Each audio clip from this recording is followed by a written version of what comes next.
একটা কন্যা যখন আসে পৃথিবীতে, ইসলাম বলে ওই ঘরটা বরকতময়।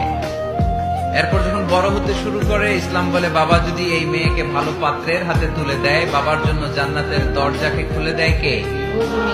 তারপর সে যখন কারো বধূ হয়ে কারো ঘরে যায়, ইসলাম বলে খয়রুকুম লি আহলিহি, তোমাদের মধ্যে ওই ব্যক্তি আল্লাহর কাছে সেরা যে তার স্ত্রীর কাছে সেরা। কার কাছে সেরা?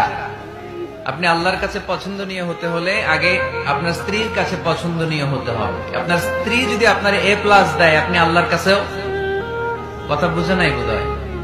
আপনার বউ যদি আপনারা দেয় A+, আল্লাহ দিবে কি?